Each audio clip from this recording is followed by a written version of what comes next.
Bought some lovely avocados yesterday. Today is day 12 and 7. Again, no leg cramps last night. Thank God. So I didn't have to take any tablets. And I lost 2 more pounds since yesterday. I measured myself. I have lost another 1/4 inch on my neck to make a total of 1 inch in 2 weeks. And my waist, I've lost another inch on my waist since last week, and the 2.5 inches since I started. And on my hips, I lost a 1/4 inch to make a 1 3/4 inches that I've lost off my hips. I'd rather not lose it on my hips. I always used to joke if I can just move my belly to my backside, I'd be a happy woman. But it's happening anyway. My husband thinks I've lost, I didn't think to measure my legs because I always considered them kind of on the skinny side to begin with, but he says I've lost it there. I used to also have something, well, a couple of somethings on my legs that are disappearing. They're going away. The mole on my belly is getting smaller, noticeably. I'm just feeling very tired. It's early in the morning. It's not even 9 o'clock yet, and I've been cleaned the kitchen some. I made breakfast, cooked some homemade chicken sausage. I got a video on that already uploaded last year. But I'm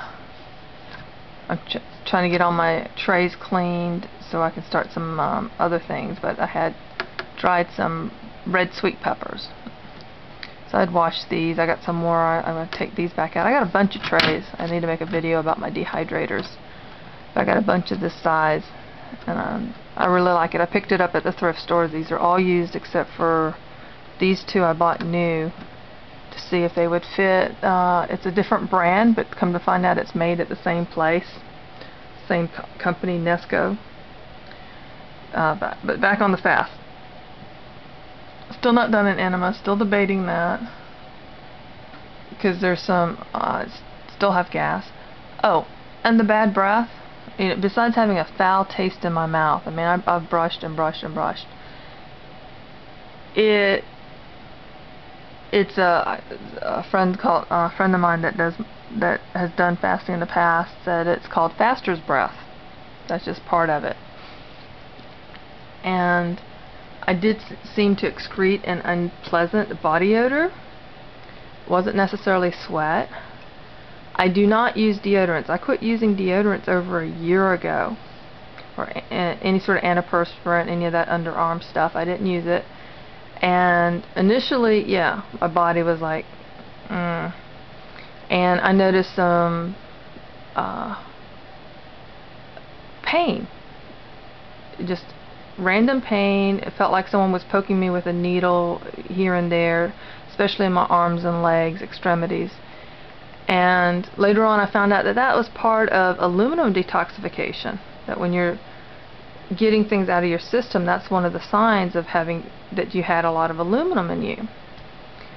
So stopping using, you know, any more products with aluminum in them, deodorant wise anyway, that's been good for me. I also don't use toothpaste with fluoride. Don't have it in my water. Don't want it in my toothpaste. Don't want it in anything that I can control.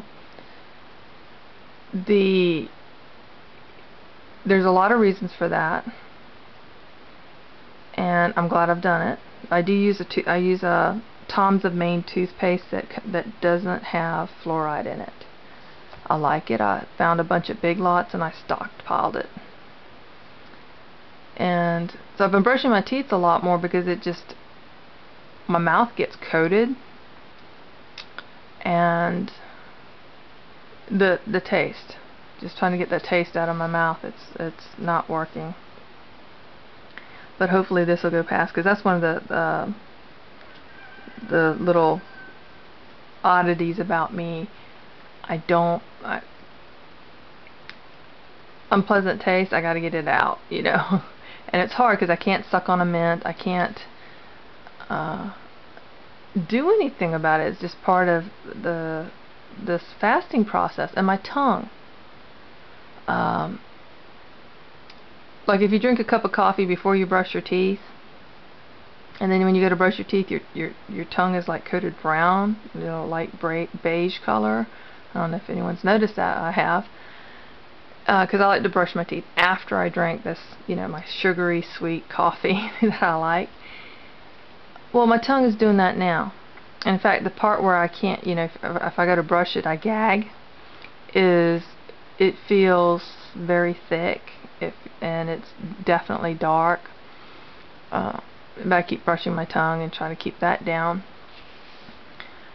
So I'm just sharing. Some of this I know is not pleasant to think about, but it's things I'm noticing on the fast that's not typical, that's not normal for me, and is part of what the fasting is doing. This isn't about weight loss.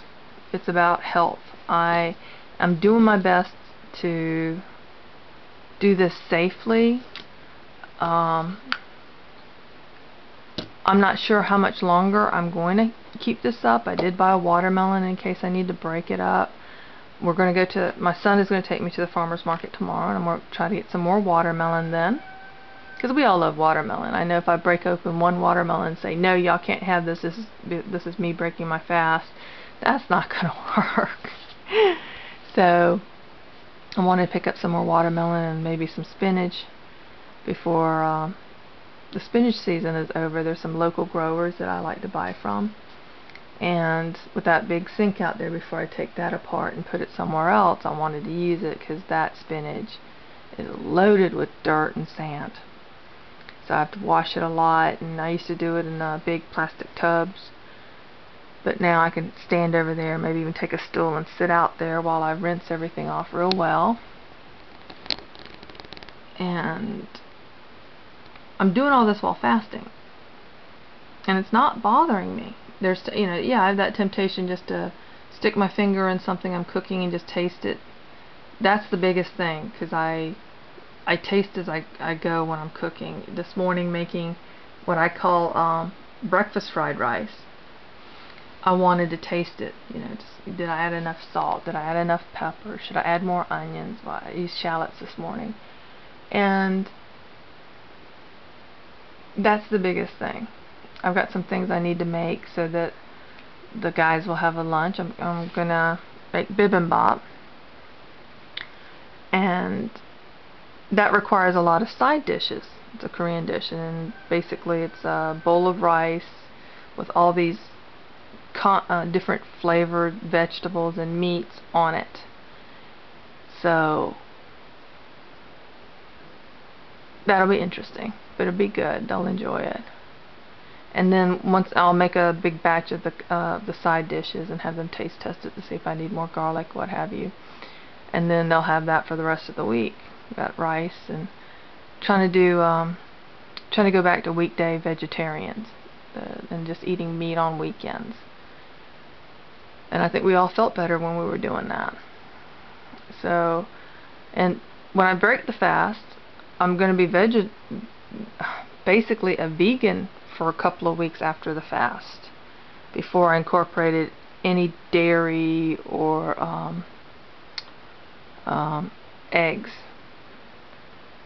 So breaking the fast after something this long term is where it's more dangerous. The fasting isn't dangerous. It's when you break it and you do something stupid like I did last week, a week ago exactly.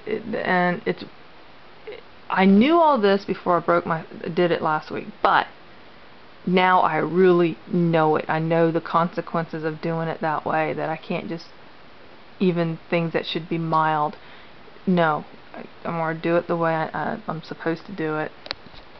So I've learned the lesson there the hard way again. Anyway, day 12 and 7.